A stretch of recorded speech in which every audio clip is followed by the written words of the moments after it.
Hi there, I am Rory from Lemon Bakery in Amherst, Mass, and this is my very first YouTube video. It will be super lo-fi because maybe someday I will have all of the video editing skills in the world, but I don't right now because I'm a baker. But I'm doing a Zoom-based baking class in a week, and one of the things that folks will need to have for that class in support of the J.S. Eliot School in Covington, Massachusetts. One of the things that people will need to have for that is pie dough. And I wanted to offer the opportunity to make your own. Of course, everyone has a different approach to pie dough. So those who are coming may already have tried and true pie dough recipe that they use. You can also, of course, store-buy pie dough or buy pie dough from me, or I'm also gonna have as an option at the class a biscuit top, just to have different levels of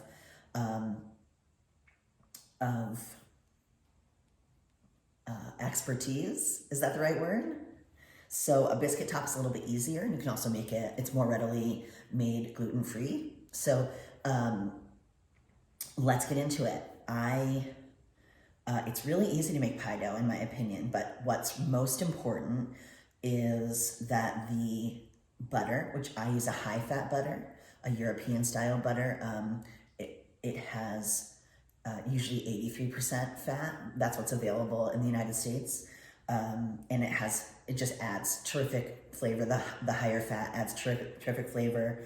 I believe in all butter crusts, it's harder to make all butter crusts into shapes, you know, so if you were, it's harder to, you can make the edges interesting or try to make things interesting about it, but often it loses its shape in the oven. So even if you have frozen it ahead of time, I have found it often loses its shape. So there's certainly other types of pie dough that lend themselves better to making flowers and leaves and making the edges look beautiful. And that is such an interesting art, and I find it so interesting. But in this recipe, this is a classic pie dough that's going to go on the top of veggie pot pie.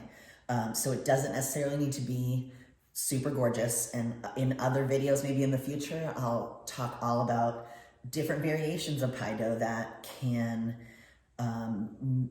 add layers of interest and flavor. But right now, this is a classic all butter pie dough. What's most important is that the butter and water that you're putting in are super cold.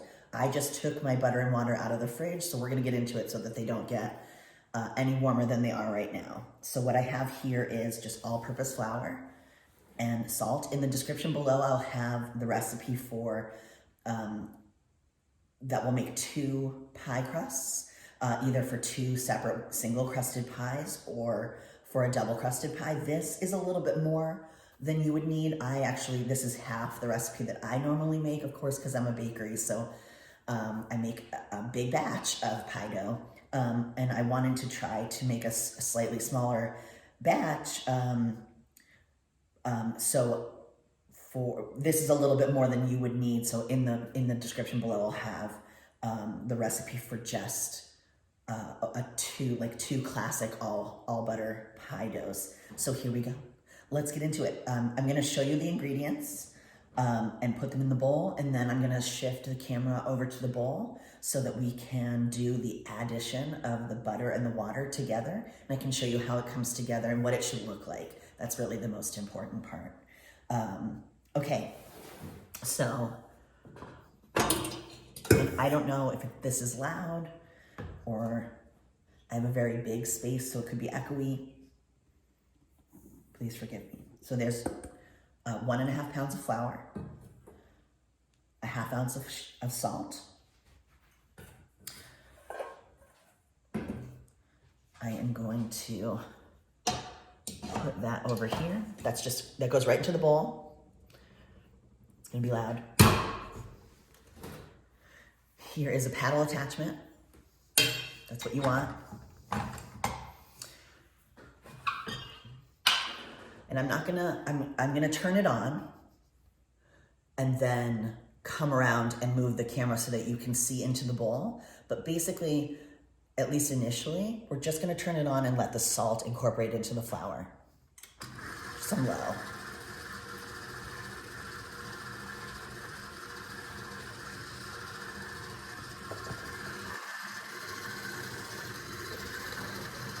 All right.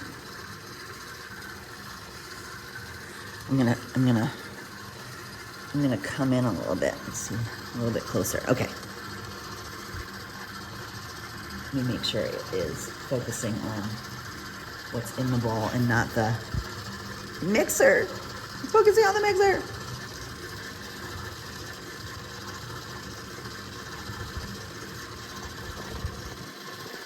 Here we go. We're gonna get past the mixer and get into the ingredients. Can we do it? Gosh, it just wants to focus on the mixer. Would it be better off? No.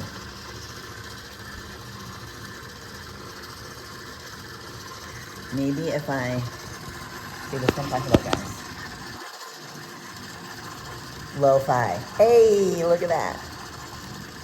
Okay. So now we have our ice cold in the fridge overnight, super cold butter. I didn't necessarily show this, but I've cut it into cubes. I hope you can see that.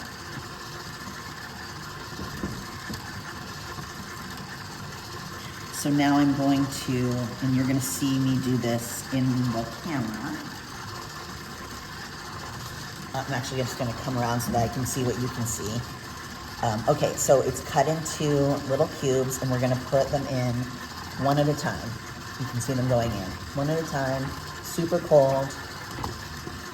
Don't be slow about it, but do add them one at a time. And I'll show you what I mean by cubes as I'm putting them in. So you have a stick of butter, right?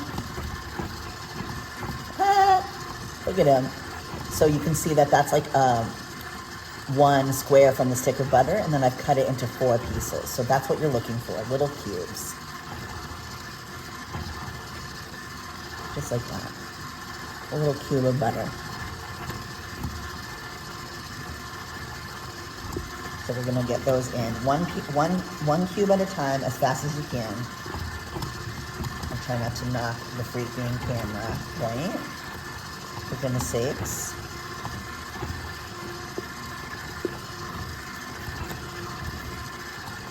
You don't want to have the butter in your hands very long.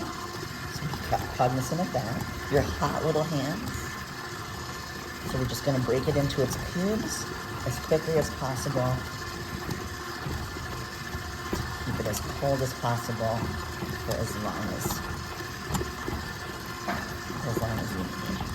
Please forgive sounds in the, I like purposely didn't turn on the air system because I feel like the HVAC would be so loud. And it's super windy outside too, so there's all sorts of complications. No big deal. Okay, we're rolling up on it. This is what you're gonna do, just as quickly as you can. Mixer on low.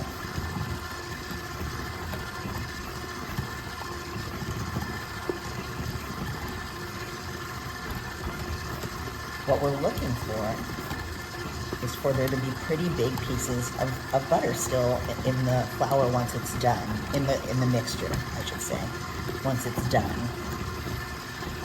So, pea size, but you're working with super cold butter, so it's, and it's on low speed, so you're not gonna it's not gonna break it down very much, and you don't want that, because you don't want to develop very much gluten, so that's part of it. You want flakiness in your crust. So gluten is for bread, not for cake and not for pie. So obviously there's gluten in this because there's flour, but flour as you knead it or as you mix it develops gluten. So that's why when you read a recipe for a cake, for instance, so much happens.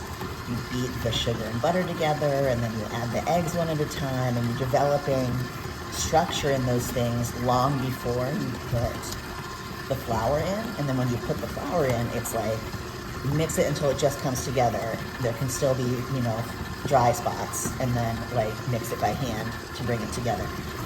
And that's literally because you want to develop as little gluten as possible, so your cakes are light and spongy and delicious, and not bread. Whereas with bread, of course, you put everything in the bowl and mix it together and knead it, you know, for like 10 minutes. That's the point. You're developing gluten. You want it to be bread. You don't want your cakes to be bread. You don't want your pie to be bread. So we're almost done. I have one pat left. And this was 1.5. Is that true?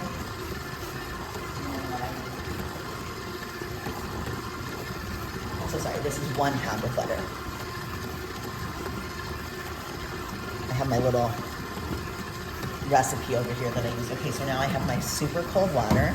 I don't know if you can see it down there. Do you see it in the corner? This is a half a pound of water, which is 8 ounces. A pound is 16 ounces, by the way. But we're gonna let this go just for a couple more seconds to let the flour continue to break down the butter just a little bit. Like I said, we want big pieces of butter. That's what we're looking for. And then after I put the water in, here's the like interesting part about all of this. The weather really has a huge impact on pie dough. So if it's very humid, you won't need as much water. And if it's very dry, you might need all the water. What I have here is the maximum amount of water that I would add to this recipe. So I'm gonna add it very slowly, and I will explain why I'm adding it slowly while we're doing that. And we may or may not use all of the water because we may not need it.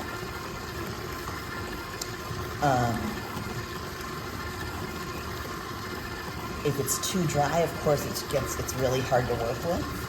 And if it's too wet, the dough will be tough.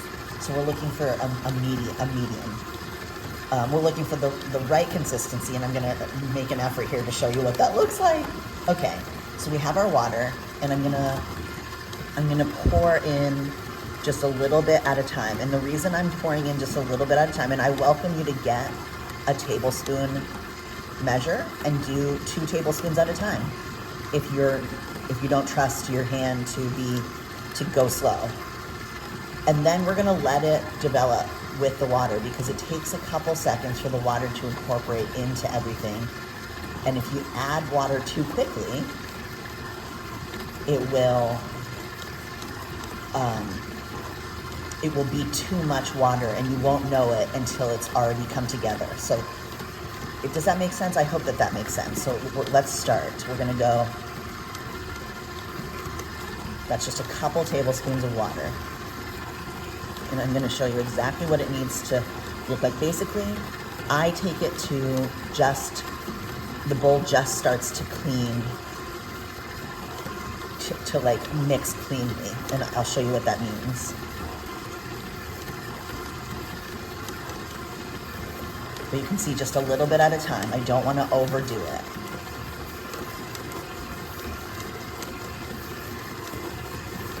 You can see the water start bringing it together. And it's actually been pretty humid. I know it's winter, but it's been pretty humid. So we might not need all of this water. But we might need it all. We'll see what happens. But you can see over the course of the next couple seconds after the water's added,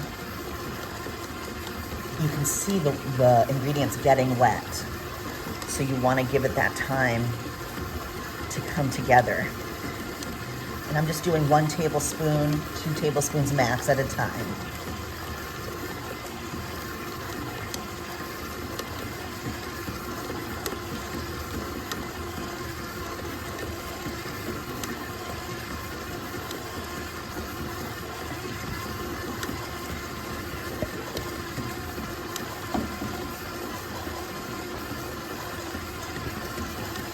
starting to come together. We're almost there, I think.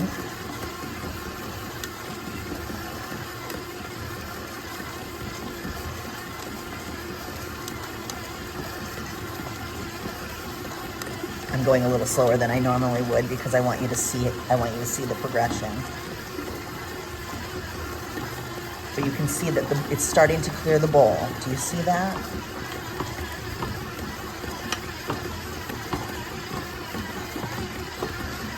And so what I'm looking for, it's there. Do you see that it's clearing the bowl? I don't know that you, oh yeah, you can. So that to me is done. I'm gonna just scoot you out a little bit so that you can see that it's cleared the bowl. And you can see there's big chunks of butter. I'm gonna move you over to the counter so I can show you what it looks like out on the counter. I can show you my beautiful face again. Oh my God. Okay, I think that will get us what we want. I have my little scale, you see. My little bowl of flour. You can see all my sprinkles and decorations over there. Okay, so, hello. I don't know if you can see me, but I'm gonna put some flour on the counter, and this is gonna make this all go haywire. I'm so sorry.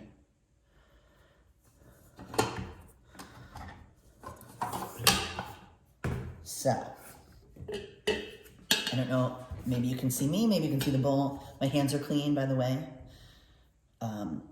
If you're ever worried or you can't get your hands clean, get some gloves for your house, no big deal. Just remember that gloves become hands. So if you do something gross with gloves on, you have to change your gloves. They're the same. There's no magic bullet to wearing gloves. You still have to keep your hands clean. Okay, so there it is. You can see what I'm talking about. It's together. It's not, it will hold together if I squeeze it, okay? But it's not so wet that there's a visible wetness. That's what you're looking for.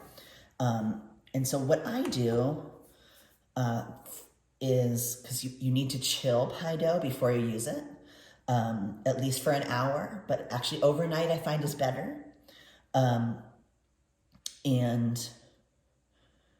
Maybe I'll do another video, like a shorter one, where I roll this dough out so that you can see what it looks like rolled out. But this is what you're gonna do with your pie dough initially.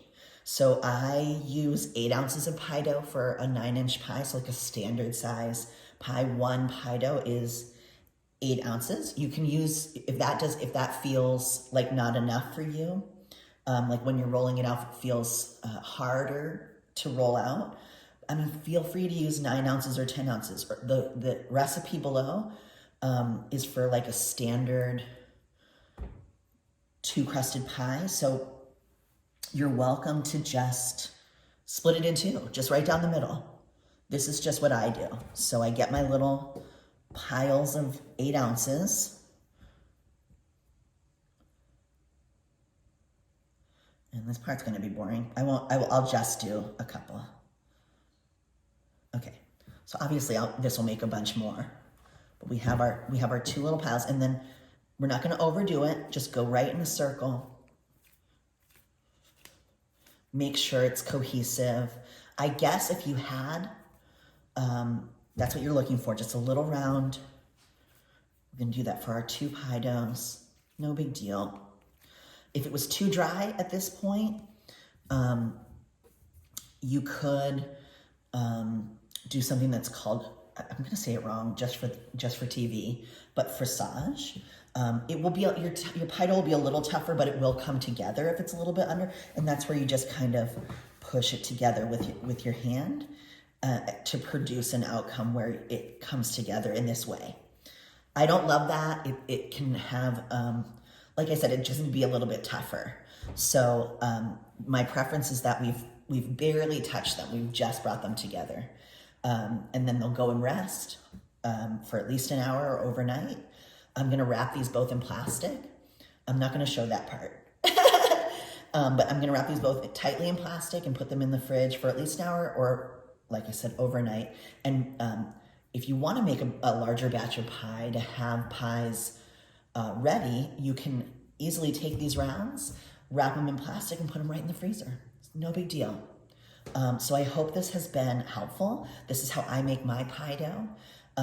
And I'll do another, I guess I'll do another one where I roll it out, because I don't have one ready right now to roll out. This would be too bounce back. It would have too much bounce. It needs to rest. The gluten needs to rest. Okay, thank you so much. Like and subscribe. I've never had a YouTube channel. Thank you.